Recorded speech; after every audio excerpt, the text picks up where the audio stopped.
Essence వేరు, but name is a same, meaning is a same, attitudes but differently.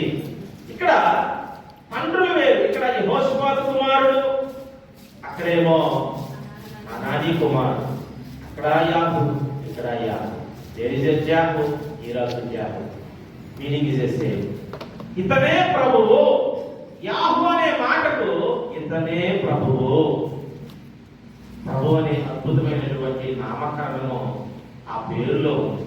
అయితే ఇక్కడ చూడండి దేవుని బిడ్డలారా, ఈ తైలము గిన్నెను పట్టుకొని నువ్వు పరిగెత్తు అంటాడు. మనమే కానీ పరిగెడితే ఒక చేతిలో వాటర్, ఒక చేతిలో ఒక ఆయిల్, ఈ రెండు పట్టుకొని పరిగెడుతున్నప్పుడు ఏది త్వరగా వలుగుతుందండి, ఏది త్వరగా కునికిసలాడుతుందండి, ఏది త్వరగా అది షేక్ అవుతుంటుంది? వాటర్ లాగా. కానీ ఆయిల్ థిక్గా ఉంటుంది కనుక అది కొంత, అది చాలా అద్భుతంగా దాన్ని మనం పట్టుకొని వెళ్ళవచ్చు. అయినప్పటికీ చాలా కేర్గా పరిగెత్తాలి.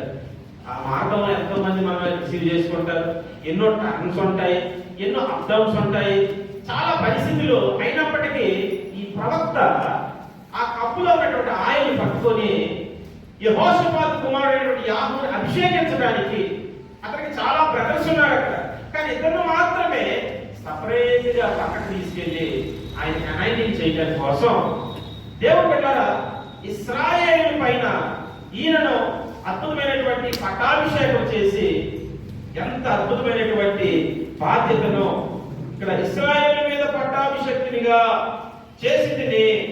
దేవుడు బిడ్డలారా ఎందుకు ఇంత అద్భుతమైనటువంటి పరిచర్యను ఈ ప్రవక్త, గతంలో అయితే సనిగే ప్రవక్తలు వీరు, నీ దగ్గర మాకు ఇరుగ్గా ఉంది కదా, మేము ఉండలేమనేటువంటి వారు తర్వాత ఎలీషా దగ్గర ఏ పని అప్పగించినా ఇక no, there is a murmuring.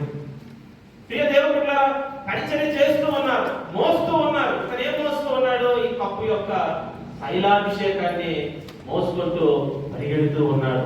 పరిగెట్టి ఎక్కడికి రీచ్ అవ్వాలో, కారులో వచ్చాం, ఆ కారులో వచ్చేటప్పుడు ఆ యాప్ ఆధారంగా అద్భుతంగా అది మనల్ని తీసుకెళ్తున్నటువంటి నేటి టెక్నాలజీస్ ఎన్నో ఉన్నాయి. కానీ అతను ఆత్మ అనేటువంటి టెక్నాలజీ ద్వారా, పరిశుద్ధాత్మ శక్తితో, దేవుని సహాయంతో, నడిపింపుతో ఎక్కడికి ఏ ఇంటికి వెళ్ళాలో,